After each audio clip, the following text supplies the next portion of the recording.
রাষ্ট্রপতি শাহাবুদ্দিন চুপ্পু বিএনপি চায় তাকে কমপক্ষে 1 বছর হলো রেখে দিতে। যদি জামাত এনসিপির চাপে পড়ে তাকে অভিশংসন করতেই হয়, তাও যেন কমপক্ষে 1 বছর রাখা যায়। আর যদি রাখা যায়, কোনো চাপ না থাকে, তাহলে তো 28 সালের এপ্রিল পর্যন্ত। কিন্তু জামাত এনসিপি এখানে ডিটারমাইন্ড যে একটু সুযোগ দিবে না। সংসদ শুরু হলেই এই চুপ্পুকে লাথি দিয়ে সরিয়ে দেওয়ার জন্য তার উঠে পড়ে লাগবে, এমনকি রাজপথেও মিছিল করবে। কারণ অলরেডি শুরু হয়ে গেছে। দর্শক, নাহিদ ইসলাম আবারও বলছেন রাষ্ট্রপতিকে অপসারণ করে গ্রেপ্তারের দাবি। এর মানে তাকে অপসারণ করতে হবে এবং গ্রেপ্তার করতে হবে। দেখেন, বিএনপি 1 বছর রাখতে চায়, ইটস ট্রু, বাট একটা দেশের রাষ্ট্রপতি যিনি আইনের ঊর্ধ্বে, যাকে মহামান্য বলা হয়, যাকে মহামান্য বলা সংসদের কার্যপ্রণালী বিধির বাধ্যবাধকতার মধ্যে রয়েছে, মহামান্য রাষ্ট্রপতি বলতে হবে। রাষ্ট্রের 2জন ভিআইপি থাকে বা ভিভিআইপি থাকে, অন্য কেউ কিন্তু ভিভিআইপি না। একজন রাষ্ট্রপতি আর একজন প্রধানমন্ত্রী। তো দর্শক, এই ব্যক্তিকে বলছে গ্রেপ্তার করতে হবে, এই ব্যক্তি বলছে তুই তাকারি, বলছে যে লাথি দিয়ে সরিয়ে দিতে হবে। ও কিসের রাষ্ট্রপতি? ওকে ধর। এভাবে একটা দেশ চলতে পারে না। বিএনপি বলছে যে না, আমরা সংবিধান মেনে আসছি, সংবিধান মেনে যাব। মিথ্যা কথা, কত বড় মিথ্যুক। কিসের সংবিধান মেনেছে? সংবিধান মানলে তারেক রহমানের পিছনে সমস্ত অফিসে শেখ মুজিবুর রহমানের ছবি কোথায়? তার ছবি টানানো তো বাধ্যতামূলক। কোথায় ছবি? এই একটা প্রশ্ন উত্তর দিতে পারবে?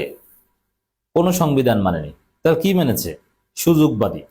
এর মানে দলীয় স্বার্থে, নিজেরা ক্ষমতা আসার স্বার্থে যেটা প্রয়োজন হয়েছে ওইটা মেনেছে, আর নিজেদের স্বার্থের বাইরে যেটা, ওটা মানে নেই।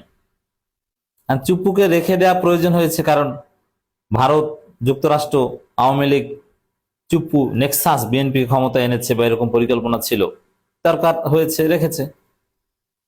তা এখন দরকার আছে কি জন্য? এটা বলি, এটা ক্লারিফাই করা দরকার যে জামাত এনসিপি কেন।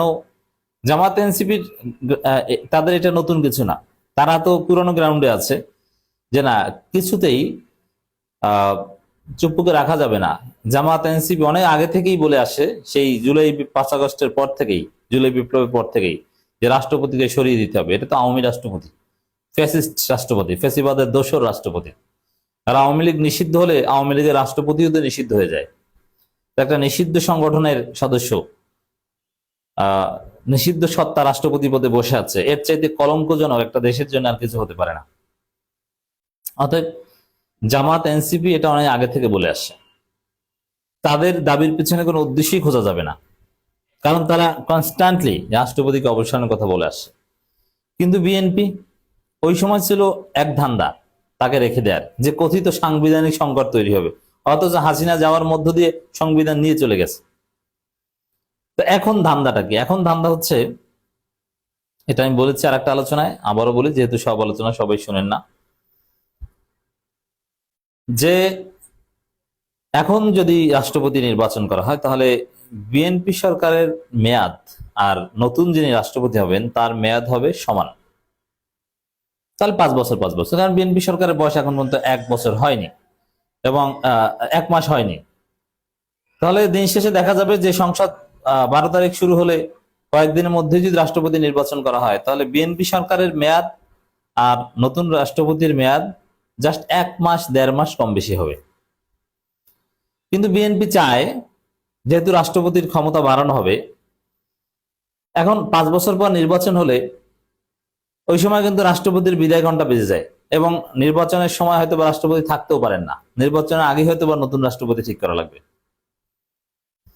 কিন্তু যদি এরকম করে দেয় যে বিএনপি এখন যাকে রাষ্ট্রপতি করে দিবে, নির্বাচনের সময় তিনি চোখ বুজে থাকবেন, তাহলে রাষ্ট্রপতি যেহেতু ক্ষমতা আছে, অতএব বিএনপির রাষ্ট্রপতি ক্ষমতায় থেকে তত্ত্বাবধায়ক সরকারের উপর প্রভাব বিস্তার করা বা নানান কিছু করতে পারবেন।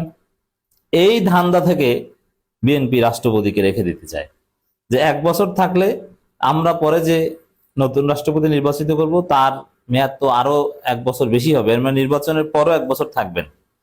এর মানে তখন বিএনপির রাষ্ট্রপতি, সাপোজ 5 বছর পর 31 সালে জামাত ক্ষমতা আসলো, তো জামাত যে নির্বাচনের মাধ্যমে ক্ষমতা আসবে, ওই নির্বাচনের সময়টা কিন্তু রাষ্ট্রপতি বিএনপি রাষ্ট্রপতি থাকবে, এবং জামাত ক্ষমতা আসার পরও অনেকদিন বিএনপি রাষ্ট্রপতি থাকবে, 1 বছর।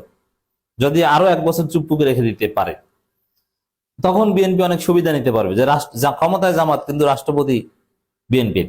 যে এখন যেরকম ক্ষমতায় বিএনপি কিন্তু রাষ্ট্রপতি আওয়ামী লীগের, আওয়ামী লীগ অনেক অ্যাডভান্টেজ পায়। তো এরকম একটা, আবার রাষ্ট্রপতির হাতে ক্ষমতা থাকলে আরো অনেক কিছুই করতে পারে। তো বিভিন্ন দুর্বিসন্ধিমূলক চিন্তা ভাবনা থেকে বিএনপি কমপক্ষে 1 বছর চুপ্পুকে রাখতে চায়। আর বিএনপির যে চিন্তা, এটা হচ্ছে কুচিন্তা, এটা হচ্ছে দুর্বিসন্ধি। আর জামাত এনসিপি যে চিন্তা করছে, এটা একদম নৈতিক এবং পুরনো দাবির ধারাবাহিকতা।